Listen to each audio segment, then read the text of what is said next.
Hello friends, very good morning. Welcome to 8th August Daily Hindu News Analysis.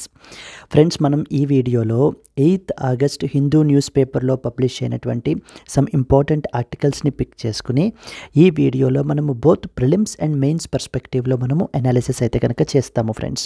News analysis అనేటువంటిది మనం ఇక్కడ చేయడం అయితే జరుగుతుంది అండ్ అలాగే మన ప్లాట్ఫామ్లో ఎడిటోరియల్ అనాలిసిస్ని కూడా మనం చేస్తున్నాము. Please try to watch that as well which is completely from the mains perspective. Okay, ఈ క్లాస్కి సంబంధించినటువంటి పీడిఎఫ్ కనుక మీకు కావాలి అని అనుకుంటే కనుక మన యొక్క యాప్ పేరు వచ్చేసి LTX క్లాసెస్. ఇది మీకు ప్లే స్టోర్లో అవైలబుల్ ఉంటుంది. అక్కడ నుంచి ఇన్స్టాల్ చేసుకుని దాని నుంచి డౌన్లోడ్ చేసి ఇన్స్టాల్ చేసుకుని followed by that free PDFs అని చెప్పేసి కోర్స్ ఉంటుంది ఫ్రెండ్స్. ఈ యొక్క ఫ్రీ పీడిఎఫ్స్ అనేటువంటి కోర్స్ నుంచి మీరు ఈ క్లాస్కి సంబంధించి 8th August Hindu news analysis సంబంధించినటువంటి నోట్స్ని మీరు డౌన్లోడ్ చేసుకోవచ్చు. సో ది బిగినర్స్కి చాలా బాగా ఉపయోగపడుతుంది. So that you can straight away start your preparation. Okay, so let us continue friends. మనము LTX క్లాసెస్ అండర్లో ఒక స్మాల్ అనౌన్స్మెంట్ అండి. ఇండిపెండెన్స్ డే ఆఫర్ అండర్లో మనము 20% ఆఫ్ అయితే కనుక ప్రొవైడ్ చేస్తున్నాము. So 20% of across the app on all the courses, మొత్తం అన్ని courses మీద కూడా మనం ఏంటి అని అంటే కనుక 20% ఆఫ్ అనేటువంటిది ప్రొవైడ్ చేస్తున్నాము. ఈ యొక్క ఆఫర్ మీకు ఓన్లీ 15th ఆగస్ట్ వరకు మాత్రమే వ్యాలిడ్ అండి. ఇక్కడ స్క్రీన్ మీద కనిపించేటువంటి నెంబర్కి కాల్ చేసినట్లయితే కనుక సో మీరు ఈ యొక్క ఎర్లీ బర్డ్ ఆఫర్ని కి సంబంధించి ఏమైనా డౌట్స్ ఉన్నా కూడా మీరు మన యొక్క ఎక్స్పర్ట్ టీం మీకు అడ్రస్ అయితే చేస్తారు. Clear? Yes, let us start friends. Before that మనం ఏంటంటే Delhi edition of the Hindu newspaper, Delhi edition of the Hindu newspaper చాలా ఎడిషన్స్ ఉంటాయి. దాంట్లో మనము Delhi edition of Hindu news పేపర్ని తీసుకున్నాము. So you can also follow this particular edition to be sync with this particular video. Okay, let us start with the agenda. అసలు మనం ఈవేళ ఏం ఆర్టికల్స్ డిస్కస్ చేయాలి అనేటువంటిది ఎజెండా చూద్దాము. వన్స్ అది చూసిన తర్వాత మనం ఏంటంటే we will go for a detailed explanation of each and every article. The first and foremost చూడండి, bill removes the powers of Waqf board, non Muslims and women on board. So ఇది మనకి ఏంటి అని అంటే GS paper 2 government policies are లేకపోతే laws of the parliament అని చెప్పేసి మనము laws enacted by the parliament అనే టాపిక్ అండర్లో మనం దీన్ని డిస్కస్ అయితే కనుక చేయాలి. Government loss are government policies parliament. Okay, the bill removes powers of the Waqf board, దీని గురించి ఏంటి అనేది మనం చూస్తాము.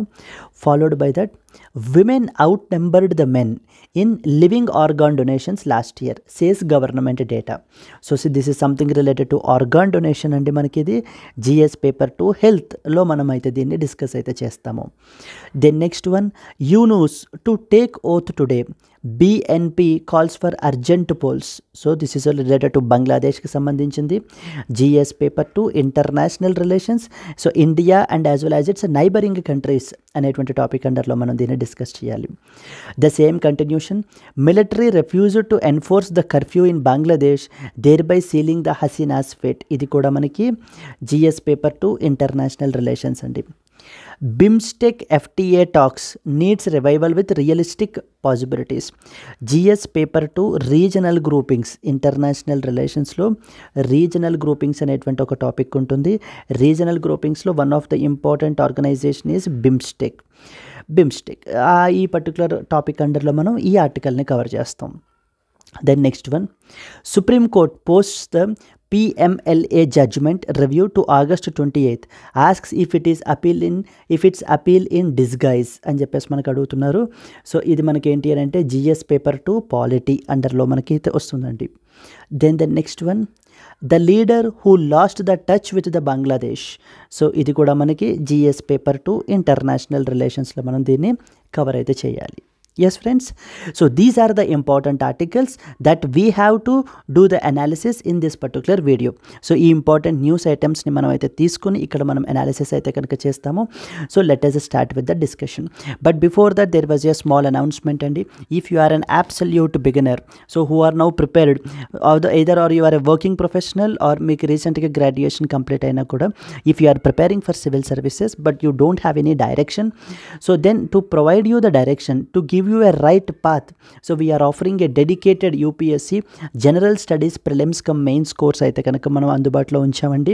ఇవి మీకు లైవ్ ప్లస్ రికార్డెడ్ క్లాసెస్ అయితే కనుక ఉంటాయి. దీనికి మనం ఛార్జ్ చేసేటువంటి ఫీ వచ్చేసి 30,000 రూపీస్ ఫ్రెండ్స్. ఒకేసారి 30,000 పే చేయలేమనుకున్న వాళ్ళు కూడా ఈఎంఐ 5,000 పర్ మంత్గా కూడా పే చేసుకోవచ్చు. ఈ కోర్సు మీకు లైఫ్ టైం వ్యాలిడిటీ తోటి వస్తుంది. మరి ఎక్కడ లేని విధంగా మనకి ఏంటంటే 6 months 1 year ప్రోగ్రామ్ కాదు, లైఫ్ టైం వ్యాలిడిటీ తోటి మనకి ఈ కోర్స్ అయితే కనుక మీకు అందుబాటులో ఉంటుంది. ఈ యొక్క ఫీ వచ్చేసి మీకు ఆగస్ట్ 15th వరకు మాత్రమే వ్యాలిడ్ అండి. ఆగస్ట్ 15th వరకు మాత్రమే వ్యాలిడ్. ఇక్కడ స్క్రీన్ మీద కనిపించేటువంటి నెంబర్కి మీరు కాల్ చేసినట్లయితే మీరు ఈ కోర్సు రిలేటెడ్ డౌట్స్ కానివ్వండి, మరి ఏవైనా కోర్సు మన యొక్క LTX క్లాసెస్ ప్లాట్ఫామ్లో ఆఫర్ చేసేటువంటి ఏ కోర్స్ రిలేటెడ్ అయినా కూడా మీరు మీ డౌట్స్ని క్లియర్ చేసుకుని you can join in the right possible course for you. And అలాగనే ఇన్ కేస్ ఎవరైనా ఆఫ్లైన్లో జాయిన్ అవుదాం అనుకుంటూ ఉంటే కనుక ఆఫ్లైన్ బ్యాచెస్ కూడా మన దగ్గర ఉన్నాయి. యూపీఎస్సీ ఆఫ్లైన్ అటు వైజాగ్ అయితే మనం ప్రొవైడ్ చేస్తున్నామండి. We are providing the lifetime validity. ఇది కూడా మీకు జనరల్ స్టడీస్ ప్లస్ CSAT అనేటువంటిది కవర్ చేయబడుతుంది. దీనికి మనం ఛార్జ్ చేసేటువంటి fee 45,000 rupees friends. So but as a discounted ప్రైస్గా మనం దీన్ని 35,000కి దీన్ని మనం ప్రొవైడ్ చేస్తున్నాము. దీన్ని కూడా మీరు ఒకేసారి 35,000 పే చేయలేము అనుకున్నటువంటి వాళ్ళు 5,000 పర్ మంత్గా కూడా పే చేసుకోవచ్చు. ఇక్కడ స్క్రీన్ మీద కనిపించేటువంటి నెంబర్కి కాల్ చేస్తే కనుక మీకు ఏ విధమైన డౌట్స్ ఉన్నా కూడా మీరు క్లియర్ చేసుకోవచ్చు. Yes friends, so that's it. These are the important things and this is what is agenda. Now let's start with the today's discussion. So the discussion is bill removes the powers of the Waqf board, non-Muslims and as well as women on board. So మనకి పార్లమెంట్లో కొత్త bill అయితే కనుక తీసుకుని వచ్చారండి. So పార్లమెంట్లో మనకి ఏంటి అని అంటే కనుక కొత్త బిల్ని అయితే కనుక తీసుకొచ్చారు. That is known as Waqf amendment bill.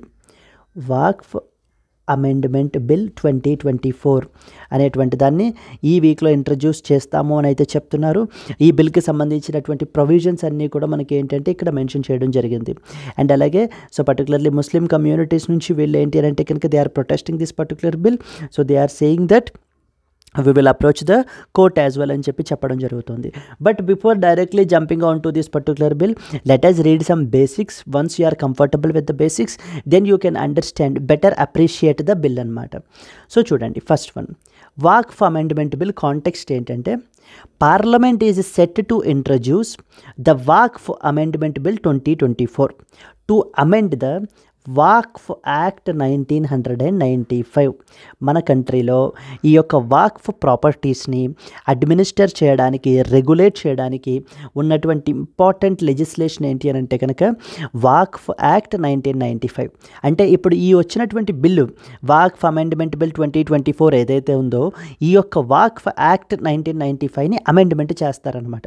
అంటే దీనికి ఆ యొక్క అమెండ్మెంట్స్ అనేటువంటివి జరుగుతాయి with the goal of enhancing the accountability and transparency in the functioning of the Waqf boards. So ఈ యొక్క అమెండ్మెంట్కి సంబంధించి పార్లమెంట్ ఏం చెప్తోంది అని అంటే కనుక ఈ బిల్ ఏం చెప్తున్నారంటే వీళ్ళు మేము తీసుకొచ్చినటువంటి ఈ అమెండ్మెంట్ బిల్ ఏదైతే ఉందో like Waqf amendment bill 2024 which is amending the Waqf act 1995. ఇది మనకి ఏంటి అని అంటే కనుక అకౌంటబిలిటీ అండ్ ట్రాన్స్పరెన్సీ అనేటువంటిది పెంచుతుంది. వీటికి వాక్ఫ్ బోర్డ్స్కి ఈ యొక్క ట్రాన్స్పరెన్సీ అనేటువంటిది పెంచుతుంది అని చెప్పి గవర్నమెంట్ అయితే కనుక చెప్తోందండి. So okay, now this is a context. So now you understood that there is one such bill called as Waqf amendment bill 2024. ఇది మనకి ఏ యాక్ట్ని అమెండ్ చేస్తుంది? వాక్ఫ్ యాక్ట్ 1995. సో ఈ యొక్క వాక్ఫ్ అమెండ్మెంట్ బిల్ అనేటువంటిది వాక్ఫ్ యాక్ట్ 1995కి మనకి అమెండ్మెంట్స్ అయితే ప్రొవైడ్ చేస్తున్నారండి. ఇది మనకి అకౌంటబిలిటీ అండ్ ట్రాన్స్పరెన్సీ అనేటువంటిది పెంచుతుంది ఈ యొక్క వాక్ఫ్ బోర్డ్స్కి అని చెప్పి మనకి గవర్నమెంట్ అయితే చెప్తుంది. అసలు వాక్ఫ్ అంటే ఏంటి, like what is a Waqf? First of all basics చూద్దాము. చూసిన తర్వాత మనం ఇంకా ఈ ఆర్టికల్ని ఇంకా బెటర్గా అప్రిషియేట్ చేయగలము. సో చూడండి, వాక్ఫ్ అంటే ఏంటంటే it basically comprises either a property or a land that is donated by the followers of Islam and it is managed by the members of this particular community. అంటే ఒక పర్టికులర్ ప్రాపర్టీ ఏదైనా ఉందనుకోండి, ఈ యొక్క that can be a land or that can be a building అనమాట. So దాన్ని మనకి వీళ్ళు ఏంటి అంటే వాక్ఫ్ అని చెప్పేసి, ఇది వాక్ఫ్ అని చెప్పి డిక్లేర్ చేశారనుకోండి. So that basically comes under a Waqf property and it is a permanent dedication of movable and immovable properties for religious, pious or charitable purposes as recognised by the Muslim law. ఇలా వాక్ఫ్ అని చెప్పేసి ఆ ప్రాపర్టీని declare చేసినట్లయితే కనుక అది ఏంటి అని అంటే కంప్లీట్లీ వీళ్ళ అండర్లో ఉంటుంది ఆ ప్రాపర్టీ. అండ్ ఆ property only for religious purposes, charitable purposes, వీటి గురించి మాత్రమే దీన్ని అయితే కనుక యూజ్ అయితే కనుక చేయాలన్నమాట. It's something like dedication to the God అనమాట. ఇంకా ప్రాపర్టీ అంత కంప్లీట్గా కూడా ఆ వాక్ఫ్ ప్రాపర్టీ అనేటువంటిది. అయితే ఈ రోజున మరి దెన్ అసలు మన కంట్రీలో ఇలా వాక్ఫ్ అని చెప్పేసి డిక్లేర్ చేసేటువంటి అథారిటీ మనకి ఏంటి అని అంటే వాక్ఫ్ బోర్డ్ అని చెప్పేసి ఉందండి. Waqf board. So every state has this Waqf boards. So ఈ యొక్క వాక్ఫ్ బోర్డ్స్ ఏం చేస్తాయి అని అంటే కనుక ఇఫ్ ఒక పలానా ప్రాపర్టీ తీసుకుంటే కనుక ఈ పలానా property if they have these particular roots towards their own Islam related thing ఉంటే కనుక వాళ్ళు ఏం చేస్తారు అని అంటే ఈ వాక్ఫ్ బోర్డు ఏం చేస్తుంది అని అంటే ఆ ప్రాపర్టీని ఇది వాక్ఫ్ ప్రాపర్టీ అని చెప్పి నోటిఫై చేస్తారు. సో నోటిఫై చేస్తే అర్థం ఏంటి అని అంటే కనుక ఇది కంప్లీట్గా ఇంకా ఈ యొక్క వాక్ఫ్ బోర్డ్ అండర్లో మనకైతే ఉండడం అయితే జరుగుతుంది. ఇంకా వాళ్ళు ఇంకా ఎవరు కూడా ఇంకా దాని మీద ఎటువంటి క్లెయిమ్స్ చేయడానికి వీలు లేదనమాట. సో ఇలా మన కంట్రీలో వాక్ఫ్ బోర్డ్స్ చేసినటువంటి ప్రాపర్టీస్ ఎన్ని ఉన్నాయి అనేటువంటిది మనం ఒక మాట్లాడుకుంటే, సో చూడండి, the Waqf boards currently control 8.7 lakh properties ఉన్నాయండి మన కంట్రీలో. ఈ యొక్క వాక్ఫ్ ప్రాపర్టీస్ అనమాట. ఇవన్నీ కూడా అంటే అన్నీ కంప్లీట్లీ వీళ్ళ కంట్రోల్లోనే ఉంటాయి, వాక్ఫ్ బోర్డ్స్ అండర్లోనే ఉంటాయి అనమాట. Spanning about 9.4 lakh acres of land across India with an estimated value of about 1.2 lakh crore. 1.2 lakh crore worth value and 9.4 lakh acres మొత్తం అనమాట స్పానింగ్ అక్రాస్. అండ్ టోటల్ వచ్చేసి 8.7 lakh ప్రాపర్టీస్. 8.7 lakh ప్రాపర్టీస్ మనకి ఏంటి అని అంటే కనుక ఈ యొక్క వాక్ఫ్ బోర్డ్స్ అండర్లో మనకి ఇప్పుడు ఉండడం అయితే కనుక జరుగుతుంది. ఇవన్నీ కూడా వాక్ఫ్ ప్రాపర్టీసే. ఇవన్నీ కూడా ఎవరి కంట్రోల్లో ఉంటాయి? కంప్లీట్లీ వాక్ఫ్ బోర్డ్స్ అండర్లోనే ఉంటాయి అన్నమాట. సో దెన్ మన కంట్రీలో ఈ యొక్క వాక్ఫ్ ప్రాపర్టీస్ అన్నిటినీ కూడా రెగ్యులేట్ చేయడానికి ఒక ఇంపార్టెంట్ యాక్ట్ ఉంది, that is known as Waqf act 1995. Waqf act 1995 అనేటువంటిది ఈ యొక్క ఇంపార్టెంట్ యాక్ట్ అనమాట, piece of legislation in order to regulate all these Waqf properties. ఎన్ని ఉన్నాయి మన కంట్రీలో? అరౌండ్ 8.7 lakh ప్రాపర్టీస్ మన కంట్రీలో ఏంటి అని అంటే వాక్ఫ్ ప్రాపర్టీస్గా ఉన్నాయి. ఇవన్నీ ఎవరి కంట్రోల్లో ఉంటాయి? వాక్ఫ్ బోర్డ్ అండర్లో ఉంటాయి అనమాట. ఈ యొక్క వీటిలన్నింటినీ కూడా దేని పర్పస్కి యూజ్ చేయాలి అని చెప్పేసి అన్నారు. సో ముస్లిం లా అండర్లో ప్రకారంగా వాళ్ళకి అకార్డింగ్గా ఏంటి అని అంటే కనుక they need to be used for charitable purposes, they need to be used for religious purposes. వీటి గురించి ఏంటి అంటే కనుక ఈ ప్రాపర్టీస్ అన్నిటినీ కూడా వీళ్ళు ఏంటి అని అంటే ఉపయోగించాలన్నమాట. ఎస్, అయితే ఇవి ఎవరు డిక్లేర్ చేస్తారు? వాక్ఫ్ బోర్డు డిక్లేర్ చేస్తుంది. చూడండి, a Waqf board is a legal entity capable of acquiring, holding and transferring the property. ఇప్పుడు ఈ యొక్క వాక్ఫ్ బోర్డ్ ఏదైతే ఉందో, ఏదైనా ఒక పలానా ప్రాపర్టీ ఇది ఒక వాక్ఫ్ వాళ్ళ యొక్క క్లెయిమ్ చేశారనుకోండి, ఇది వాళ్ళది అని చెప్పేసి they can acquire that particular property or even they can hold that particular property. And ఒకవేళ ట్రాన్స్ఫర్ చేయాలి అని అనుకుంటే they can also transfer it in the form of a lease or in the form of a gift or a mortgage. ఎలాగైనా కూడా వీళ్ళు ఏంటంటే transfer అయితే చేయొచ్చు. ఈ వాక్ఫ్ బోర్డ్ని మనకి ఎవరు కన్స్టిట్యూట్ చేశారు? వాక్ఫ్ యాక్ట్ 1995. ఎందుకు కన్స్టిట్యూట్ చేసింది? మరి ఇలా ఈ వాక్ఫ్ ప్రాపర్టీస్ అన్నిటిని కూడా మేనేజ్ చేయడానికి ఒక అథారిటీ ఉండాలి కదా, అందుకని చెప్పి ఈ యొక్క వాక్ఫ్ బోర్డ్ని మనకి కన్స్టిట్యూట్ చేశారు. అదే రాసాం ఇక్కడ మనకి. It administers Waqf properties, recovers the last properties. ఏవేవైతే ప్రాపర్టీస్ వీళ్ళు కోల్పోయారో ఆ ప్రాపర్టీస్ అన్నిటినీ, లేకపోతే ల్యాండ్ కానివ్వండి, వీళ్ళు ఏంటి అని అంటే కనుక they can claim it. So they can the last properties ఏవైతే ఉన్నాయో అవన్నీ కూడా వీళ్ళు ఏంటంటే తిరిగి మళ్ళీ క్లెయిమ్ చేయగలరు. సో చేసుకుని ఇవి మా ప్రాపర్టీ, ఇది వాక్ఫ్ ప్రాపర్టీ ఇది అని చెప్పేసి వీళ్ళు ఏంటి అని అంటే they can put forth their claim అనమాట. And also the sanctions the transfer of the immovable Waqf properties like through sale, gift, mortgage, exchange or lease with 2/3 of the board members voting in favor of the transaction. So వీళ్ళకి in case ఎవరికైనా కూడా sale చేయాలన్నా, gift చేయాలన్నా, mortgage చేయాలన్నా, ఒకవేళ అలా ఈ ప్రాపర్టీని ఏవైనా సేల్ చేశారనుకోండి వీళ్ళు వాక్ఫ్ ప్రాపర్టీని, ఆ వచ్చిన మనీని కూడా వీళ్ళు ఏంటంటే కనుక ఈ పర్పస్కి ఉపయోగించాలి. లైక్ రిలీజియస్ పర్పస్కి, వాళ్ళ యొక్క ముస్లిం రిలీజియన్ పర్పస్కి, ఆర్ లేకపోతే చారిటబుల్ పర్పస్కి, అంటే వాళ్ళ యొక్క కమ్యూనిటీస్లోని నీడీ పీపుల్ ఉంటే కనుక వాళ్ళ గురించి మాత్రమే ఈ మనీ అనేటువంటిది, వచ్చిన మనీ అనేటువంటి దాన్ని ఖర్చు పెట్టాలన్నమాట. ఓకే, ఆల్ ఓవర్ సెంట్రల్ లెవెల్లో మనకి ఏంటంటే సెంట్రల్ వాక్ఫ్ కౌన్సిల్ అని చెప్పేసి ఉంది, which was established in the year 1964 to oversee and advise the state level Waqf boards across the India. Every state has these Waqf boards అండి. ఈ యొక్క వాక్ఫ్ బోర్డ్స్ని మనకి ఏంటి అని అంటే కనుక అడ్వైజ్ చేయడానికి, ఎప్పటికప్పుడు ఓవర్సీ చేయడానికి సెంట్రల్ లెవెల్లో సెంట్రల్ వాక్ఫ్ కౌన్సిల్ అని చెప్పేసి మనకి పెట్టడం జరిగిందనమాట. అండ్ మోస్ట్ ఇంపార్టెంట్ పాయింట్ ఏంటంటే దిస్ వాక్ఫ్ బోర్డ్ ఏదైతే ఉన్నారో, వీళ్ళు వాక్ఫ్ బోర్డ్స్ ఏవైతే ఉన్నాయో, it is said to be the third largest land holder, the third largest land holder, okay, in the India after the railways and as well as a defense department. Railways and as well as a defence department తర్వాత మన India మొత్తంలోనే third largest land owner ఎవరు అంటే ఈ యొక్క Waqf boards. So చూసారు కదా ఇక్కడ 8.7 lakh properties, 9.2 9.4 lakh acres, so with 1.2 lakh crore value. So తోటి ఏంటి అని అంటే కనుక వీళ్ళు మనకి ద థర్డ్ లార్జెస్ట్ ల్యాండ్ ఓనర్గా మనకు ఉండడం జరిగింది. అండ్ అలాగే the Waqf act 1995 mandates the creation of state waqf boards in every state. So ప్రతి స్టేట్లో కూడా మనకి ఏంటి అని అంటే కనుక ఈ యొక్క వాక్ఫ్ యాక్ట్ 1995 ఏం చేశారు అని అంటే కనుక it has mandated that every state should constitute A Waqf board. For example Kerala Waqf board, Tamil Nadu Waqf board. ఈ వాక్ఫ్ బోర్డు ఏం చేస్తుంది, ఆ పలానా స్టేట్లో ఉన్నటువంటి వాక్ఫ్ ప్రాపర్టీస్ అన్నిటినీ కూడా వీళ్ళు హోల్డ్ చేయడము, లేకపోతే అడ్మినిస్టర్ చేయడము, ఇవన్నీ కూడా వీళ్ళు చూసుకుంటూ ఉంటారు. క్లియర్ అండి? I hope you got some now clarity. What is basically a Waqf property అంటే ఏంటి, ఈ వాక్ఫ్ ప్రాపర్టీస్ని ఎవరు అడ్మినిస్టర్ చేస్తారు, అసలు మన కంట్రీలో ఎన్ని వాక్ఫ్ ప్రాపర్టీస్ ఉన్నాయి. So now up till now you feel that everything is fine. If everything is going good, then what is the point in having an amendment?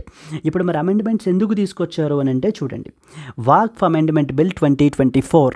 అయితే ఈ యొక్క వాక్ఫ్ బోర్డ్స్ యొక్క అడ్మినిస్ట్రేషన్ని, ఈ వాక్ఫ్ బోర్డ్స్ ఫంక్షనింగ్ని మనకి ఏంటంటే రెగ్యులేట్ చేయడానికి సో మనకి వీళ్ళు చెప్పడం అయితే తీసుకుని రావడం జరిగింది. చూడండి ఫస్ట్ పాయింట్ చూడండి, this bill outlines around 40 amendments to the current Waqf act.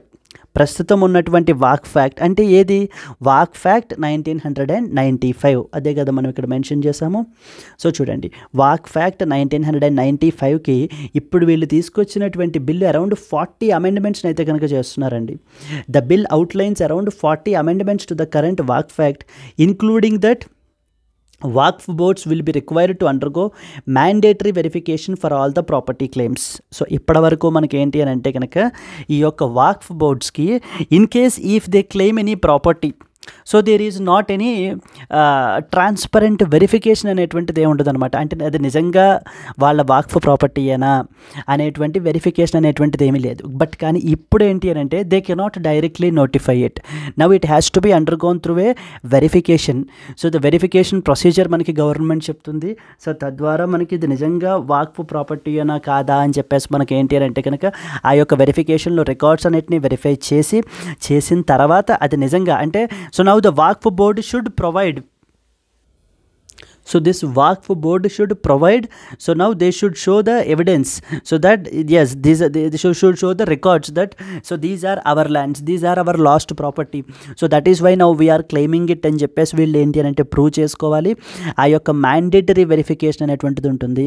So తద్వారా ఎందుకంటే so now they are basically the government is saying that so many Waqf boards are so using the illegal claims అనేటువంటివి చేస్తున్నారు. Okay, even governmental lands మీద కూడా. So కాబట్టి ఏంటి అంటే it should be subjected to mandatory verification. So that from now on Waqf boards cannot claim so just like that as a particular piece of land or a ప్రాపర్టీని so just like that వీళ్ళు ఏంటంటే notify చేయలేరు అనమాట. They should be subjected to that of the mandatory verification. ముందు ఆ particular piece of ల్యాండ్కి owner ఎవరో వాళ్ళకి నోటీస్ అనేటువంటిది ప్రొవైడ్ చేయాలి.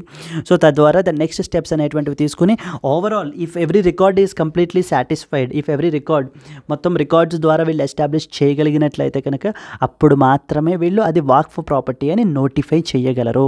That is what is the first important amendment. Second one ఏంటి అని అంటే కనుక కాంపోజిషన్. ఈ యొక్క వాక్ఫ్ బోర్డ్స్లో కాంపోజిషన్ని చేంజ్ చేస్తున్నారండి. So now they are adding you 2 women and as well as the 2 non Muslim మెంబర్స్ని మనకి ఈ పర్టికులర్ యాక్ట్ 2 ముస్లిం మెంబర్స్కి ఈ బోర్డుకి ఆన్ బోర్డ్ తీసుకొస్తున్నారనమాట. సో ద 2 విమెన్ రిప్రజెంటేటివ్స్ ఖచ్చితంగా ఉండాలి, అండ్ అలాగనే 2 నాన్ ముస్లిం మెంబర్స్ కూడా ఖచ్చితంగా దీంట్లో ఉండాలి అని చెప్పేసి మనకి ఆ యొక్క కాంపోజిషన్లో మనకి లెవెల్లో చేంజెస్ తీసుకొస్తున్నారు. చూడండి, it will be amended to modify the composition and the functioning of the Waqf board including the addition of women representatives and as well as the non Muslim members కూడా ఈ పర్టికులర్ వాక్ఫ్ బోర్డ్లో ఇప్పుడు మెంబర్స్ అవుతారనమాట. Once if this bill become an act, first దేంటి, they cannot straight away notify a property as a Waqf property. So now they have to undergo the mandatory verification. So ఆ యొక్క verification they are subjected to verification అనమాట. So that means now the Waqf board have to show it so that this is really are property అని చూపించగలగాలి. అప్పుడు మాత్రమే వాళ్ళు ఆ యొక్క ప్రాపర్టీని క్లెయిమ్ చేయగలరు. దెన్ అలాగే సెకండ్ వన్ ఏంటి, సో ద కాంపోజిషన్లో చేంజెస్ అయితే చేస్తున్నారు. 2 women representatives and as well as the 2 non Muslim members కూడా ఇప్పుడు దీంట్లో మనకి ఆన్ బోర్డ్ అవ్వాలన్నమాట. దెన్ ద థర్డ్ వన్ వచ్చేసి ఏంటంటే, ఈ యొక్క వాక్ఫ్ బోర్డ్స్ యొక్క అన్చెక్డ్ పవర్స్ని కంప్లీట్లీ లిమిట్ చేయడానికి. సో చూడండి, these amendment seeks to limit the unchecked powers of the Waqf board which have led to an extensive land being claimed as Waqf causing the dispute and as well as misuse claims. So చాలా వరకు ఏంటి అని అంటే కనుక వీళ్ళు చెప్తున్నది ఏంటంటే, Waqf boards అనేటువంటివి చాలా వరకు ఎక్స్టెన్సివ్ ల్యాండ్స్ని వీళ్ళు ఏంటి అని అంటే కనుక క్లెయిమ్ చేస్తున్నారు. ఇది వాక్ఫ్ ప్రాపర్టీ, ఈ పలానా piece of land, yes this is a Waqf property అని చెప్పేసి ఎటువంటి అన్వెరిఫైడ్ క్లెయిమ్స్ అనమాట. ఇంకా nobody is verifying. If they say that, if they notify that that's a Waqf property, then it is a Waqf property అనమాట. కాబట్టి అంత power, unlimited power మనకి ఏంటంటే ఈ యొక్క వాక్ఫ్ బోర్డ్స్కి ఉంది. సో దేర్ ఫోర్ దీన్ని ఇప్పుడు ఈ పీస్ ఆఫ్ లెజిస్లేషన్, ఈ పీస్ ఆఫ్ అమెండ్మెంట్ మనకి రెగ్యులేట్ చేస్తుంది అని చెప్పి మనకి గవర్నమెంట్ చెప్పడం జరుగుతుందండి. These amendments seek to limit the unchecked powers of the Waqf boards which have led to extensive land being claimed as Waqf, thereby causing the disputes and misuse claims. And another most important provision ఏంటి అని అంటే కనుక, so Waqf boards చాలా వరకు government ల్యాండ్స్ని కూడా ఇవి వాక్ఫ్ కింద claim చేశాయి అని చెప్పేసి చెప్తున్నారు. From now on in case ఇప్పుడు ఏది అంటే ఈ పర్టికులర్ ల్యాండ్ అనేటువంటిది వాక్ఫ్ ల్యాండ్ ఆర్ లేకపోతే కనుక గవర్నమెంట్ ల్యాండ్ అని చెప్పి తెలియజేయడానికి వాక్ఫ్ ట్రిబ్యునల్కి వెళ్ళేవారనమాట. ఇప్పటిదాకా వాక్ఫ్ ట్రిబ్యునల్కి వెళ్ళి ఈ పలానా ల్యాండ్ గవర్నమెంట్ ల్యాండా లేకపోతే వాక్ఫ్ ల్యాండా అని డిస్ప్యూట్ సెటిల్ చేయడానికి. బట్ ఇప్పటి నుంచి ఏంటి అని అంటే ఆ కన్సర్న్డ్ డిస్ట్రిక్ట్ కలెక్టర్ అడ్రస్ చేస్తారండి ఈ ఇష్యూని. So now he will decide whether this particular land is a government land or basically is a Waqf land అని చెప్పేసి మనకి ఇప్పుడు సో కలెక్టర్ అనేటువంటి వాళ్ళు, డిస్ట్రిక్ట్ కలెక్టర్ అయితే కనుక ఆర్బిటర్ కింద మధ్యలో ఉండి హీ విల్ డిసైడ్ ఇట్. చూడండి, it also introduced the district collector as an arbiter to decide if a property is a Waqf or a government land. So ఈ particular property, పలానా property అది వాక్ఫ్ ప్రాపర్టీయా అంటే వాక్ఫ్ ప్రాపర్టీయా ఆర్ లేకపోతే కనుక గవర్నమెంట్ ల్యాండా అని చెప్పేసి మనకి డిసైడ్ చేసేటువంటిది ఆ అథారిటీ డిస్ట్రిక్ట్ కలెక్టర్కి ఇప్పుడు ఇవ్వడం జరిగింది. బట్ ఇంతకుముందు యాక్ట్లో అంటే ఇప్పటిదాకా ఎలా రన్ అవుతుంది, in the 1995 act such decisions are made by Waqf tribunal. Okay, in case there is a dispute, there is a tussle, ఇది గవర్నమెంట్ ల్యాండ్ అని చెప్పేసి ఆర్ ఎల్స్ వాక్ఫ్ ల్యాండా అని చెప్పి క్లెయిమ్ ఆ యొక్క డిస్ప్యూట్ని సెటిల్ చేయడానికి మనకి ఏంటి అంటే ఇప్పటిదాకా వాక్ఫ్ ట్రిబ్యునల్ సెటిల్ చేస్తుందండి. బట్ ఇక్కడి నుంచి ఏంటి అంటే district collector by taking the revenue records into consideration, so now will fix whether will decide on that particular case whether is it a government land or is it a Waqf land, is it a Waqf property అనేటువంటిది మనకి ఏంటి అని అంటే కనుక district collector అయితే కనుక చెప్తారు. These are some of the important provisions that have been introduced by this Waqf amendment bill. So now the Muslim organizations and as well as communities ఏవైతే ఉన్నారో, so now they are saying దట్, సో ఈ యొక్క మా యొక్క ఇదిని అబ్యూజ్ చేసి, so మా యొక్క ఇదిని చేసినట్లయితే కనుక ఖచ్చితంగా we will approach the courts, మా యొక్క పవర్స్ని తగ్గించేస్తూ ఉంటే కనుక we will definitely approach the courts అని చెప్పేసి మనకి ఏంటి అని అంటే వీళ్ళు సో చెప్పడం అయితే జరుగుతుందండి. మా దగ్గర నుంచి ఎవరైనా కూడా ఇలా మా ల్యాండ్స్ని తీసేసుకునేటువంటి ప్రయత్నాలు, any attempts so in taking away are lands will definitely be considered serious వేలో మేము చూసి కోర్ట్స్ని అయితే కనుక అప్రోచ్ అవుతాము. This bill is not acceptable అని చెప్పేసి వాళ్ళు అయితే చెప్తున్నారు. So this is what the the difference that you have to understand. So this is the article is all about andi. Now the bill is removing the powers of Waqf board. Now you know what is a Waqf board, and unchecked powers ఉన్నాయి అనేటువంటి విషయం మనకు తెలుసు. ఆ యొక్క పవర్స్ని limit చేయడానికి ఈ particular బిల్ని తీసుకొచ్చారు. Non Muslims and women are also taken on board. So government ఏం చెప్తుంది అని అంటే కనుక, సో నవ్వు ఇప్పుడు non Muslims and as well as the women representatives will also be part of this particular board అని చెప్పి మనకి చెప్పడం జరుగుతుంది. అంటే ఇప్పుడు ఈ రోజున మనకి ఇప్పటి నుంచి once if this bill comes into act and into ఇంప్లిమెంటేషన్లోకి వచ్చినప్పుడు ఎవరైనా కూడా ఈ యొక్క వాక్ఫ్ బోర్డు అనేటువంటి వాళ్ళు వీళ్ళు ఇది వాక్ఫ్ ప్రాపర్టీ అని చెప్పాలి అంటే, నోటిఫై చేయాలి అని అంటే straight away they cannot claim. First of all they have to give the notice to that of concerned owner and then followed by that mandatory వెరిఫికేషన్కి సబ్జెక్ట్ అయి ఉండాలి. Waqf board should prove that through the records that this is really a Waqf board, ఇది మా property అని చెప్పి చూపించగలిగేటువంటి evidence అనేటువంటిది ఉండాలి. Once if everything is fine then only they can declare that particular property as a Waqf property.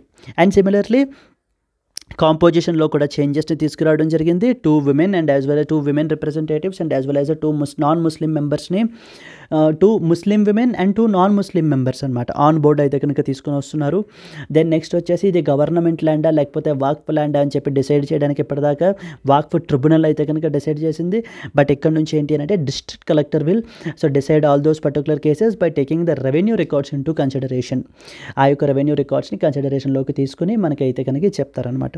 And ఫైనల్గా ఈ bill ఏం చెప్తున్నారు అని అంటే, ఇది అన్లిమిటెడ్ పవర్స్ ఏవైతే వాక్ఫ్ బోర్డుకి ఇచ్చామో ఇప్పటిదాకా ఉన్నాయో వాటిల్ని లిమిట్ చేస్తాము. సో దట్ ట్రాన్స్పరెన్సీని అకౌంటబిలిటీని ప్రమోట్ చేస్తాము.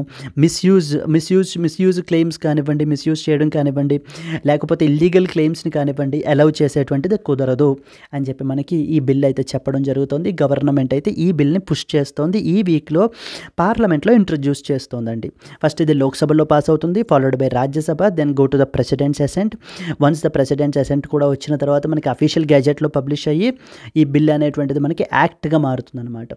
క్లియర్? వన్స్ దట్ యాక్ట్గా మారిన తర్వాత so then you are very clear like how the Waqf properties అనేటువంటివి ఎలా అడ్మినిస్టర్ చేస్తారు ఏంటి అనేటువంటివన్నీ కూడా you are completely clear, right? So this is what is the important bill that was introduced by the parliament. We should say down the line like into how many forms further it moves into.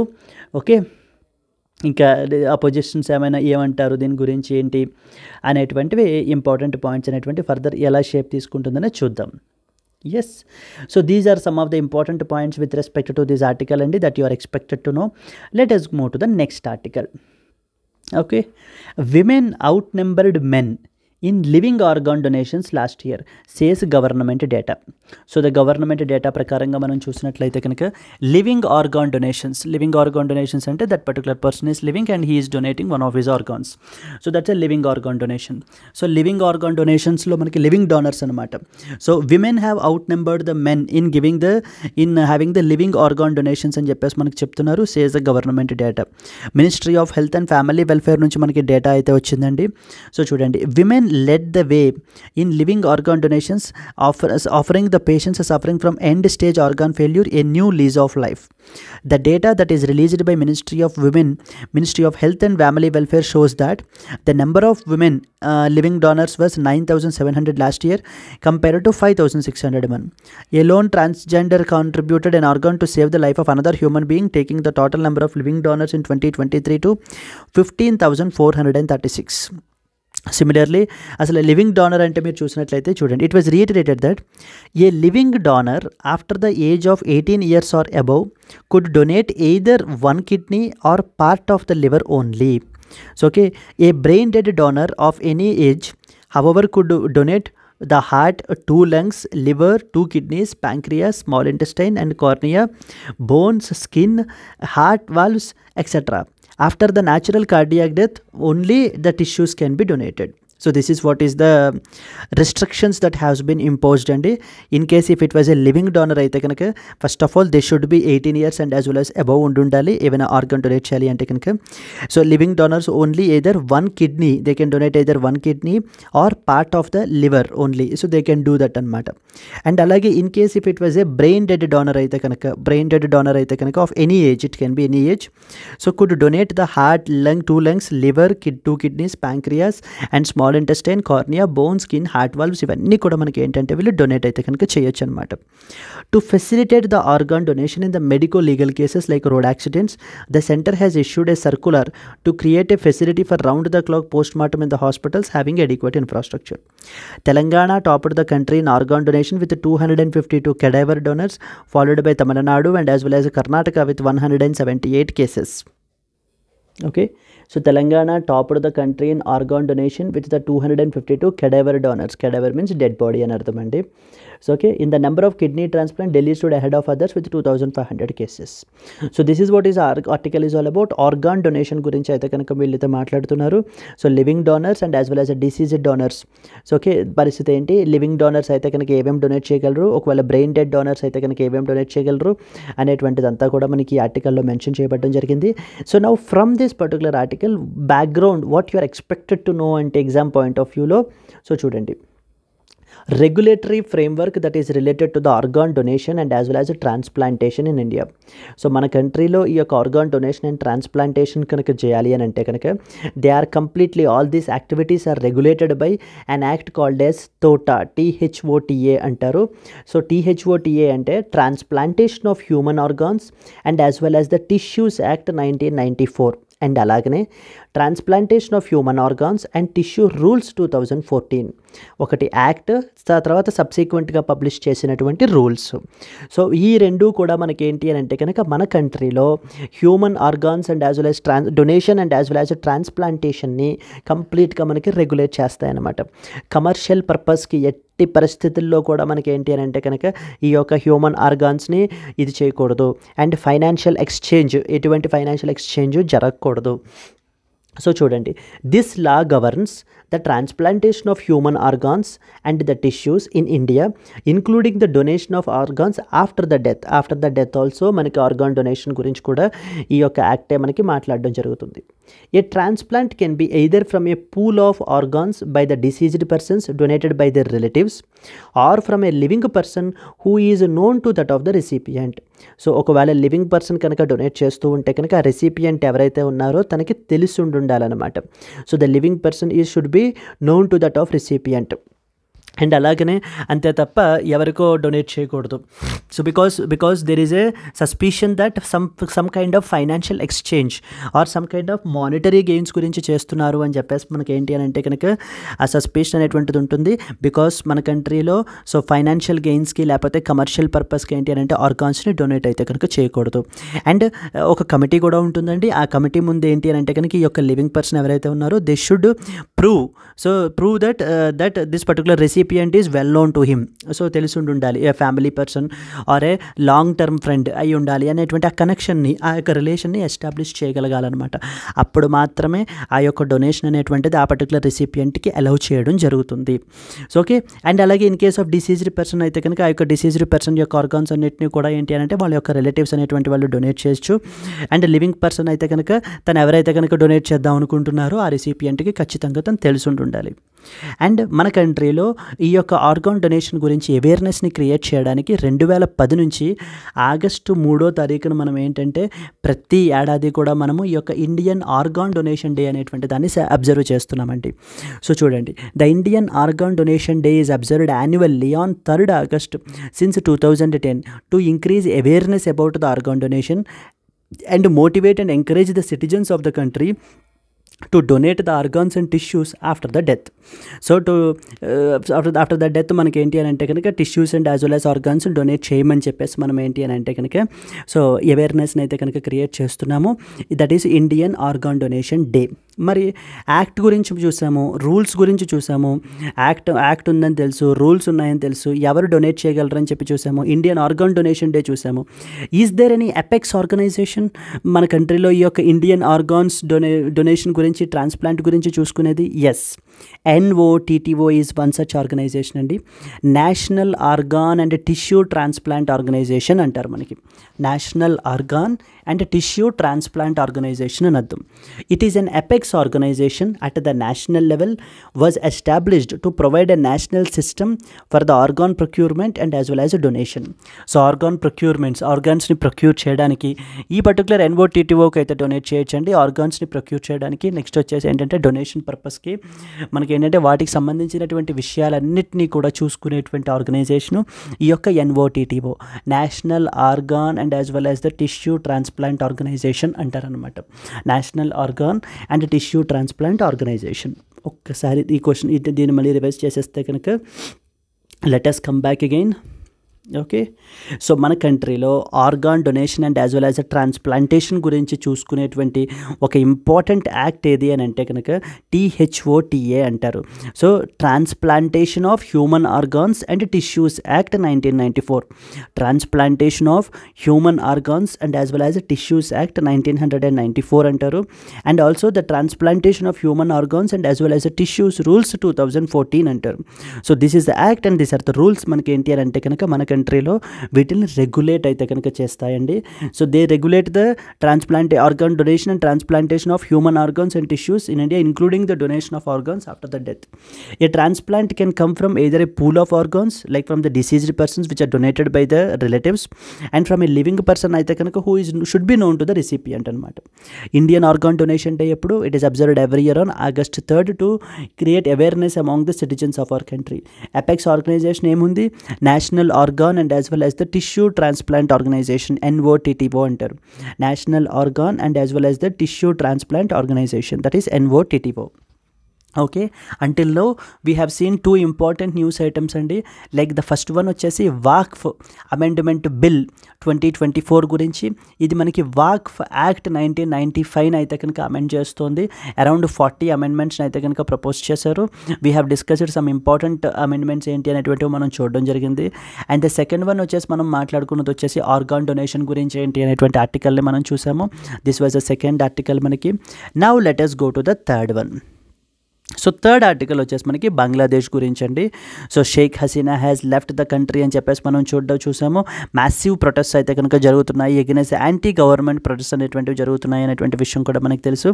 ఇది వచ్చేసి మనకి ఏంటి అని అంటే కనుక Yunus, so that is Mohammad Yunus అండి. So he is set to take over as the will take the oath in Bangladesh at 8 PM on Thursday, Army Chief General Waqar Uz Zaman said at a press conference. The 84-year-old will arrive in Dhaka on an Emirates flight from Dubai on Thursday afternoon, according to press release. He asked the youth to be calm and get ready to build the country. I congratulate the brave students who took the lead in making our second victory day possible and to the people for giving your total support to them. Let us make the best use of your victory. The Labour Appellate Tribunal on Wednesday overturned a 6-month jail sentence awarded to him in a case filed over the alleged violation of the labour law. The Bangladesh National Party BNP, the main opposition party when former Sheikh Hasina was in power, held a rally here where thousands gathered from across the country. Addressing the rally virtually from London, BNP acting chairperson and son of former Prime Minister Khaleda Zia called for immediate reaction. The national election must be held immediately and power must be handed out to elected representatives. Kivali, BNP Secretary General so-and-so has said election should be held within 3 months. In her first public speech, Ms. Khaleda Zia, who joined the rally virtually, thanked the people for their fight and prayers and called for love and peace to rebuild the country instead of destruction and as well as revenge. So to continue the administration of the Bangladesh, an interim government is set to be formed. So by the Mohammad Yunus and Mohammad Yunus అనేటువంటి personality who is a Nobel laureate. So okay చేత మనకి ఏంటి అంటే కనుక interim government అయితే కనుక form చేస్తున్నారు. So చేసిన తర్వాత తద్వారా మనకి ఏంటి అంటే వితిన్ 3 months అయితే కనుక బంగ్లాదేశ్లో మళ్ళీ ఫ్రెష్ ఎలక్షన్స్ని కండక్ట్ చేయాలి. సో దట్ ఏంటి అంటే కనుక ఒక రిప్రజెంటేటివ్ గవర్నమెంటే కంట్రీని అడ్మినిస్టర్ చేయాలి అని చెప్పేసి చెప్పడం జరుగుతుంది అనమాట. So now the protest completely so ఈ యొక్క అవామీ లీగ్ వీళ్ళకి ఎగ్నెస్ట్గా మనకి ఏంటి అని అంటే కనుక సివియర్ టైడ్ అనేటువంటిది మనకైతే రన్ అవుతుంది. So the administration has been completely in the middle అనమాట. ఈ యొక్క వాలటిలిటీ ఏంటి అని అంటే కనుక ఇండియా మీద కూడా మనకి ఇంపాక్ట్ ఉంటుందండి. In the form of the trade suspension జరుగుతుంది. డిఫెన్స్ కోఆపరేషన్ విషయాల్లో మనకి ఏంటి అంటే ఇంపాక్ట్ ఉంటుంది. ఇవన్నీ విషయాలు మనం ఆల్రెడీ ఎస్టర్డే నిన్నటి ఆర్టికల్స్ క్లాసెస్లో మనం ఆల్రెడీ చూడడం అయితే కనుక జరిగింది. So in this article nothing more, Yunus the Muhammad Yunus is set to take oath today and at the same time down the line మనకి ఏంటి అంటే with in 3 months now the political parties are calling for the immediate elections అనమాట. So that a representative government should run the country అనేటువంటి విషయం మీకు అర్థమైతే చాలు. This was the next important article. Going to the next one, military refused to enforce the curfew in Bangladesh. So now the Sheikh Hasina government ఎప్పుడైతే ముందు రోజు ఏంటి అని అంటే కనుక so she has asked the chief, the army chief that is Waker uz జామన్ని అడుగుతున్నారనమాట. So that please control this particular protests through the army నుంచి యూస్ చేసి కంట్రోల్ చేయమని. So here the military has shown their inability to control this particular protests and at the same time it clearly shows that now the Miss Hasina had no longer had the army's support అని చెప్పేసి మనకి ఏంటి అంటే కనుక ఈ article అయితే కనుక publish అయింది. So since because this military refused to enforce the curfew in Bangladesh, it has resulted in so Hasina was unable to control the protests and as a result so she has resigned and left the country అన్నమాట. Due to the intense pressures that she has been subjected to. Yes, this was another important article. Let's move to the next one. BIMSTEC FTA talks need revival with the realistic possibilities. This is very important friends మనకి exam point of వ్యూలో. So the BIMSTEC business summit అయితే కనుక మనకి న్యూఢిల్లీలో జరుగుతోందండి. BIMSTEC business summit అనమాట. It is going on in the న్యూఢిల్లీలో మనకైతే జరుగుతోంది. So here they have raised an issue about the BIMSTEC FTA గురించి మాట్లాడుతున్నారు. బిమ్స్టెక్ FTA అంటే అర్థం ఏంటి అని అంటే కనుక ఫ్రీ ట్రేడ్ అగ్రిమెంట్ అని అర్థం. Free trade agreement. Okay, so free trade agreement అని అర్థము. Free trade agreement is basically means that the tariff and as well as the non tariff barriers అనేటువంటివి, tariff barriers, the tax related barriers and non tariff barriers అనేటువంటివి మనకి ఏంటి అని అంటే కనుక ఎంత మినిమల్ ఉంటే కనుక in fact they are almost negligible ఉండాలన్నమాట. సో దట్ ఏంటి అని అంటే కనుక ఫ్రీ ట్రేడ్ అనేటువంటిది మనకి ప్రమోట్ అయితే చేయాలి. అయితే బిమ్స్టెక్ ఫ్రీ ట్రేడ్ అగ్రిమెంట్ వచ్చేసి మనకి ఏంటి అని అంటే కనుక ఎటువంటి ప్రోగ్రెస్ ముందుకు వెళ్ళట్లేదు అని చెప్పేసి మనకి ఇక్కడ మనకి క్రిటిసైజ్ చేయడం అయితే కనుక జరుగుతుంది.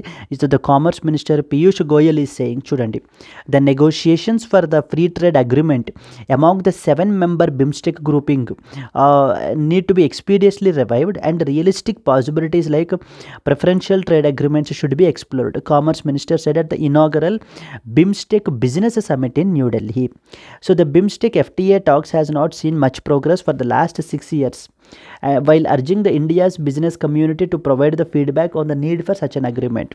He said serious efforts were necessary to remove the non-tariff barriers and adopt international norms on trade facilitation to help the expedite the trade talks with the BIMSTEC. అంటే ఏ కంట్రీకి ఆ కంట్రీ ప్రొటెక్షనిస్ట్ మెజర్స్ని ఇంపోజ్ చేస్తూ ఈ విధంగా non tariff బ్యారియర్స్ని పెట్టడము. So okay అంటే not tax related అని అర్థం అనమాట. ఈ యొక్క బ్యారియర్స్ని పెడుతూ మనకి ఏంటి అని అంటే కనుక ట్రేడ్ని రిస్ట్రిక్ట్ చేయకూడదు. So free flow of trade అనేటువంటిది ఉండాలి ఈ యొక్క కంట్రీస్ మధ్యన అని చెప్పేసి మనకి ఏంటి అని అంటే కనుక చెప్పడం జరుగుతుంది. Now you are expected to know this. BIMSTEC అంటే ఏంటి అనేటువంటిది మీకు తెలియాలి. బిమ్స్టెక్ అంటే అర్థం ఏంటంటే bay of Bengal initiative for multi sectoral technical and economic cooperation అర్థం అండి. It's a multilateral regional organisation అనమాట. మనకి ఈ యొక్క బే ఆఫ్ బెంగాల్ రీజియన్ అండర్లో మనకి సో ఈ బిమ్స్టెక్ అనేటువంటిది it is a multilateral regional organisation. ఈ యొక్క గ్రూపింగ్లో మనకి 7 మెంబర్ కంట్రీస్ అయితే కనుక ఉన్నారు. మనకి like the 5 are from South Asia and 2 are from the South East Asia నుంచి ఉన్నారండి. 5 are from the South Asia and 2 are from the South East Asia. Even this statement is also very important. So మనకి ఎలా అడుగుతారు అంటే బిమ్స్టెక్లో మొత్తం అన్ని countries కూడా south Asia నుంచే, లేకపోతే అన్ని కంట్రీస్ కూడా సౌత్ ఈస్ట్ ఏషియా నుంచే. All the members of BIMSTEC are members of South East Asia, or the members from the South Asia, ఇలా అడుగుతూ ఉంటారనమాట. You should be clear that 5 are from South Asia and 2 are from the South East Asia. Then the member countries of BIMSTEC are, this is another very important point and ఇది కూడా మీకు ఎవరెవరు member countries అని చెప్పేసి కూడా మనకు అడుగుతూ ఉంటారు. Like the Bangladesh, the Bhutan, India, Myanmar, Sri Lanka, Thailand and as well as Nepal. So ఈ కంట్రీస్ మనకి ఏంటి అని అంటే బిమ్స్టెక్ కంట్రీస్ అనమాట. ఎవరెవరు? Bangladesh and as well as the Bhutan. So చూడండి, ఇది మీరు ఏంటి అని అంటే బిమ్స్టెక్ గుర్తుంటే మీకు ఇది గుర్తుండిపోతుంది. సో ద బిమ్స్టెక్లో first B, so B for Bangladesh and as well as the Bhutan అనమాట. నెక్స్ట్ ఐ కదా, ఐ ఫర్ ఇండియా. బిమ్స్టెక్లో నెక్స్ట్ ఎం కదా, M for Myanmar. Please be very clear here, M for Myanmar అండి, నాట్ మాల్దీవ్స్. మాల్దీవ్స్ కాదనమాట, but exam point of వ్యూలో మనకు అలా ఇస్తూ ఉంటారు. Then next S for BIMSTEC కదా, S for Sri Lanka. Then next ఎస్టీలో T for Thailand. Okay, EC for economic cooperation అని, EC for economic cooperation. And then మిగిలిపోయిన కంట్రీ ఒకటి నేపాల్. సో మీకు ఈ బిమ్స్టెక్ గుర్తుంటే ఈ కంట్రీస్ అన్నీ చాలా ఈజీగా గుర్తుండిపోతాయి. So that is B for B గుర్తుంటే బంగ్లాదేశ్, భూటాన్ గుర్తు రావాలి. I for India, M for Myanmar, S for Sri Lanka and T for Thailand. And finally మనకి ఏంటి అని అంటే కనుక Nepal. Okay, so these are the countries member nations of the BIMSTEC. And way back మనకి BIMSTEC అనేటువంటిది ఎప్పుడు ఫార్మ్ అయింది అని అంటే కనుక 1997లో ఫార్మ్ అయింది with the adoption of the Bangkok declaration. Bangkok declaration ద్వారా మనకి ఈ యొక్క బిమ్స్టెక్ అనేటువంటి గ్రూపింగ్ అయితే ఫామ్ అయిందండి. బిమ్స్టెక్ హెడ్ క్వార్టర్స్ కూడా మనకు అడుగుతూ ఉంటారు, ఢాకా బంగ్లాదేశ్లో మనకైతే కనుక ఉన్నాయి. ఈ యొక్క బిమ్స్టెక్ అనేటువంటిది south and south East Asia మధ్య మనకి ఏంటి అని అంటే ఒక బ్రిడ్జ్గా ఈ గ్రూపింగ్ అయితే కనుక ఉంటుంది అని చెప్పేసి మనకి వీళ్ళు అంటూ ఉంటారనమాట. అండ్ రీసెంట్గా బిమ్స్టెక్ చార్టర్ అనేటువంటిది మనకి ఫోర్స్లోకి రావడం జరిగిందండి. వెరీ వెరీ ఇంపార్టెంట్ ఫ్రెండ్స్, ఇది కూడా మనకి the BIMSTEC charter was recently signed and adopted during the 5th BIMSTEC summit held in March 2022 in Sri Lanka. So March 2022 శ్రీలంకలో మనకి ఏంటి అని అంటే కనుక 5th బిమ్స్టెక్ సమిట్ అయితే జరిగింది 2022లో. సో దెన్ అక్కడ మనకి ఏంటి అని అంటే కనుక ఈ యొక్క బిమ్స్టెక్ చార్టర్ అనేటువంటి దాన్ని సైన్ చేశారు. సో ఈ బిమ్స్టెక్ చార్టర్ అనేటువంటిది మొన్న మార్చ్ 2024లో now recently came in to force అండి. It recently came in to force. So therefore ఖచ్చితంగా మీకు మెయిన్స్ రిలేటెడ్లో what is BIMSTEC charter, write a short note on it or basically significance of it అని చెప్పేసి మనకు అడుగుతారు. Or else in ప్రిలిమ్స్లో కూడా consider the following statements about BIMSTEC charter అని చెప్పేసి కూడా మనకి ఇస్తూ ఉంటారు. You need to be very clear that ఇది మనకి 5th బిమ్స్టెక్ సమిట్ 2022 శ్రీలంకలో సమిట్ జరిగింది. మనకి అక్కడ మనకి ఏంటంటే ఈ బిమ్స్టెక్ చార్టర్ని సైన్ చేయడం జరిగింది and it recently came in to force as well. That is what the important points that you are expected to know. Okay, yes అండి, yes, this is what is the BIMSTEC related గురించి. Then comes the next article. Supreme Court posts PMLA judgment review to August 28th, asks if it is appeal in disguise. ఇదంతా కూడా మనకి PMLA గురించి అండి. PMLA అంటే Prevention of money laundering act అనమాట. July 2022లో supreme court ఈ ఒక ఇంపార్టెంట్ జడ్జిమెంట్ అయితే కనుక చెప్పింది. ఈ జడ్జిమెంట్ ఏంటి అని అంటే కనుక it gave the more powers to that of, అంటే it basically approved the more powers that have been given to that of the Enforcement Directorate వాళ్ళకి ఏంటి అని అంటే కనుక అది అన్బ్రైడల్డ్ పవర్స్ అంటారు. సో చూడండి, a Supreme Court bench that is headed by Justice Surya Kant scheduled for August 28th a series of petitions seeking a review of a July 22 judgment of the apex court which gave the unbridled powers to Enforcement Directorate to arrest and summon the individuals and also raid the private property under the prevention of money laundering Act. Prevention of money laundering Act అండర్లో మనకి ఏంటి అని అంటే కనుక now enforcement directorate people can arrest any particular person, he can summon any individual and even can raid the private property under the prevention of money laundering act అనమాట. And అలాగే ఈ act ఏం చెప్పింది అని అంటే కనుక బర్డెన్ ఆఫ్ ప్రూఫ్ని కూడా మనకి ఏంటి అని అంటే ఇండివిజువల్ మీద, ఎవరైతే ఆ పర్టికులర్ అక్యూజ్డ్ ఆర్ ఇండివిజువల్ ఉంటారో వాళ్ళ మీద వాళ్ళ షోల్డర్స్ మీదనే ప్లేస్ చేయడం జరిగింది. అంటే నేను అమాయకుడిని, ఐఎమ్ ఇన్నోసెంట్ అని చెప్పి ప్రూవ్ చేసుకోవాల్సినటువంటి బాధ్యత మనకి ఏంటి అని అంటే కనుక ఆ కన్సర్న్డ్ ఇండివిజువల్ మీద ఉంటుందన్నమాట.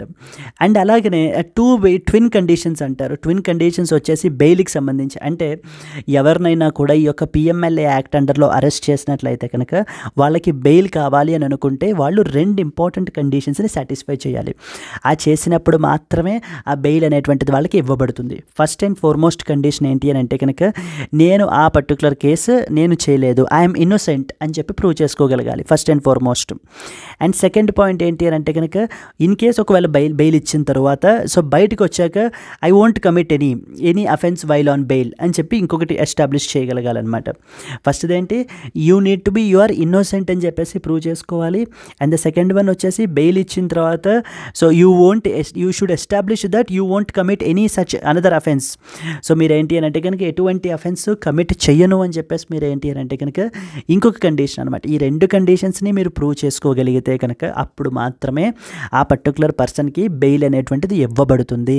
సో విచ్ ఈజ్ ఇంపాసిబుల్ అని చెప్పేసి మనకి చెప్తున్నారనమాట. యాక్టివిస్ట్స్ ప్రొటెస్ట్స్ ఎవరైతే ఉంటారో they are saying that it is very difficult. Why? Because I am innocent in this particular case. అంటే అసలు కేసు ఏంటి అనేటువంటి తెలియకుండా how come he will prove himself as innocent? Because ఎందుకంటే ఆ యొక్క అరెస్ట్ చేసినటువంటి కాపీ ఏదైతే ఉందో even a copy of the enforcement case information report అంటారు. Enforcement case information report ECIR అనేటువంటిది కూడా మనకి ఏంటంటే అక్యూజ్డ్కి ఇవ్వబడడం జరగదు. సో ఇది దేర్ ఫోర్ మనకి ఏంటి అని అంటే కనుక so then how come he will prove himself so that he is innocent అని చెప్పేసి తను ప్రూవ్ చేసుకోగలరు అని చెప్పేసి మనకి ఏంటి అని అంటే కనుక యాక్టివిస్ట్స్ అయితే కనుక ప్రొటెస్ట్ చేస్తున్నారండి. అండ్ రివ్యూ పిటిషన్ వేశారనమాట. అయితే జూలై 27, 2022లో సుప్రీంకోర్టు చెప్పినటువంటి జడ్జిమెంట్ ఏంటి అని అంటే కనుక it has given the approval to these twin conditions అనమాట.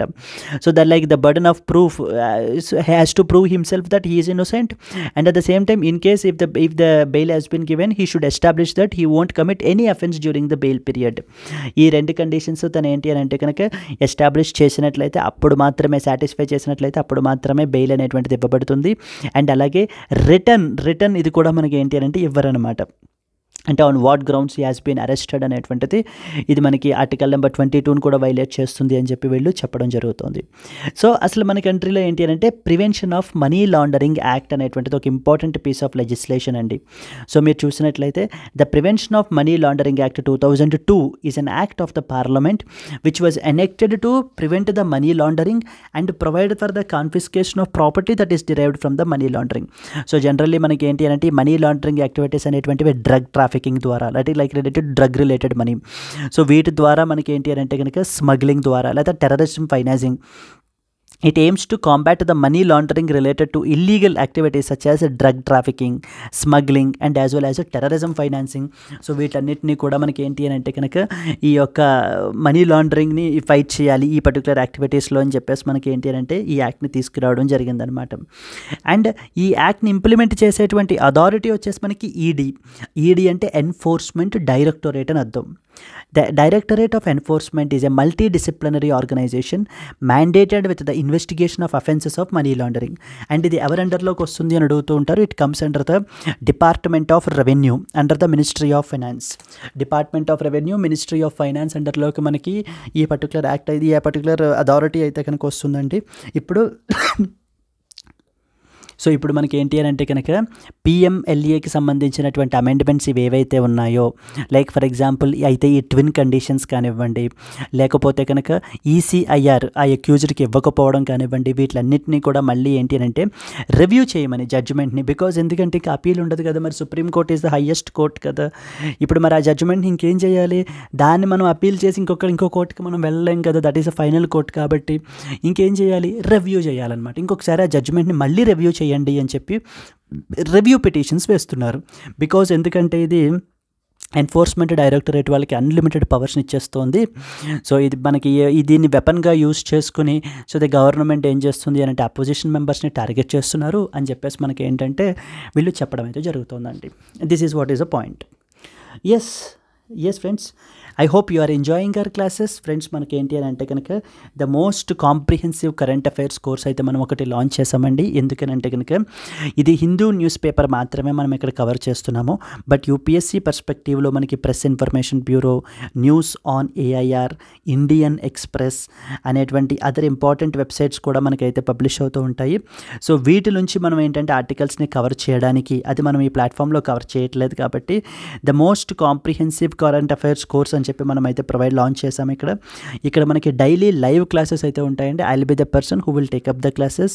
మీకు ఇక్కడ daily, weekly and as well as monthly పీడిఎఫ్స్ని ఇవ్వబడడం జరుగుతుంది. అండ్ అలాగే క్లాస్ నోట్స్, ఇప్పుడు నేను ఇక్కడ ఎలా అయితే క్లాస్ నోట్స్ ఉందో మనకి అక్కడ కూడా మీకు క్లాస్ నోట్స్ అనేటువంటిది ఉంటుంది. ఆ నోట్స్ అనేటువంటిది మీకు ఇవ్వబడుతుంది so that you can prepare well that particular notes directly. Weekly and monthly క్విజెస్ని మనం కండక్ట్ చేస్తాము. And yearly compilation and revision before the prelims కూడా మీకు ప్రొవైడ్ చేయబడడం జరుగుతుంది. దీనికి మనం ఛార్జ్ చేసేటువంటి ఫీ వచ్చేసి 10,000 రూపీస్ ఫ్రెండ్స్. బట్ యాజ్ ఏ 50% డిస్కౌంట్గా మనం దీన్ని 5,000 రూపీస్కి ప్రొవైడ్ చేస్తున్నాము. ఇది మీకు ఏంటి అని అంటే కనుక లైఫ్ టైం వ్యాలిడిటీ తోటి వస్తుంది. You are paying only once and you will be enjoying the benefits for the life time.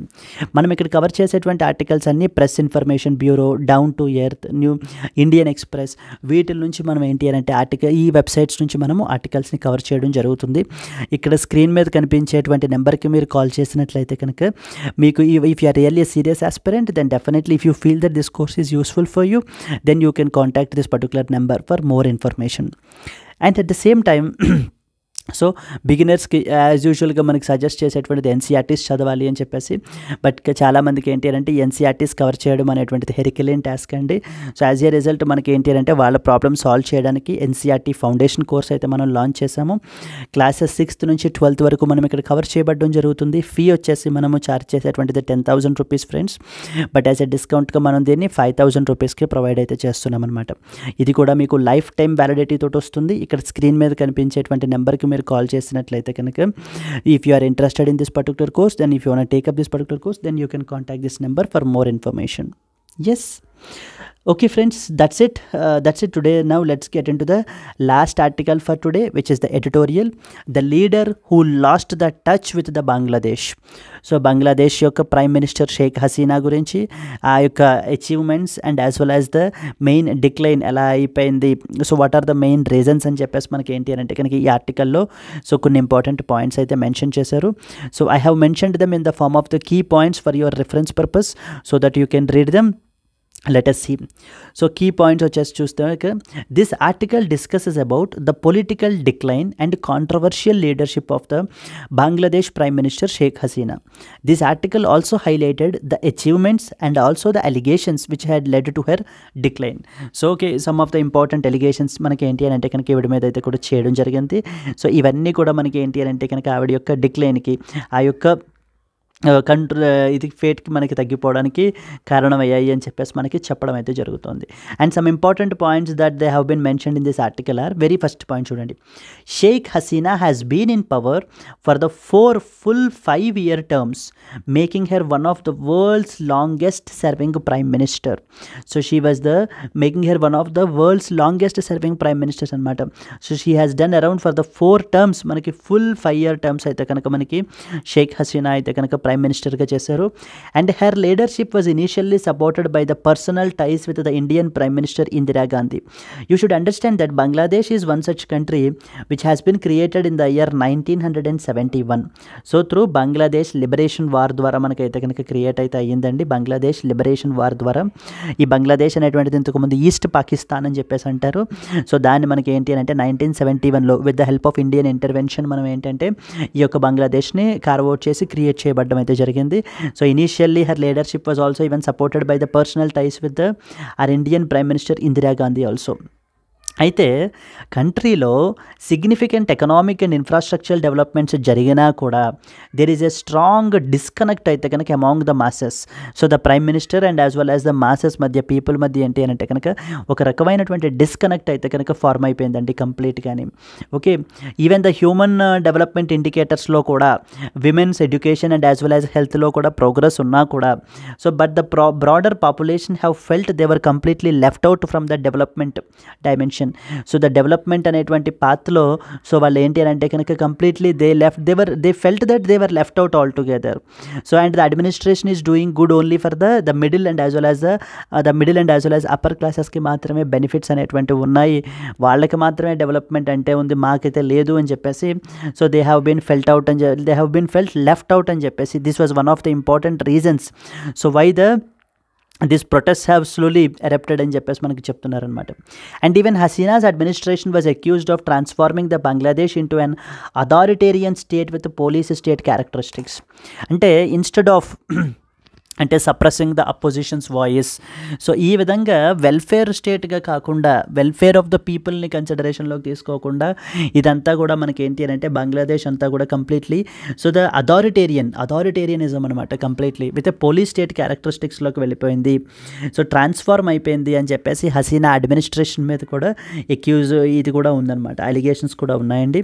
So దీనివల్ల కూడా మనకి ఏంటి అని అంటే అడ్మినిస్ట్రేషన్ అనేటువంటిది డౌన్ఫాల్ అయిపోయింది అని మనకి అవతరు చెప్తున్నారు. Bangladesh experienced notable economic growth ఫ్రంట్లో ఏంటి అని అంటే కనుక సమ్ సిగ్నిఫికెంట్ గ్రోత్ అయితే కనుక so the Bangladesh have witnessed. But కానీ the most important thing is the corruption and the COVID-19 pandemic. They have impacted this progress. ఏదైతే వీళ్ళు ప్రోగ్రెస్ అచీవ్ చేశారో so because of due to this corruption and as well as the COVID-19 pandemic, so which has completely halted the entire world. Even the many of the developing countries have felt the impact kada. So ide dani yoka progress ni complete ga impact aithe chesindi. And unemployment also increased and foreign exchange reserves have also felt significantly down anamata. So significantly low, so significantly foreign exchange reserves కూడా మనకి ఏంటి అని అంటే కనుక so తగ్గిపోయాయి అని చెప్పేసి మనకి చెప్పడం జరుగుతుంది. The Awami League under the Hasina shifted from the representing the poor to become dominated by the middle and as well as upper classes.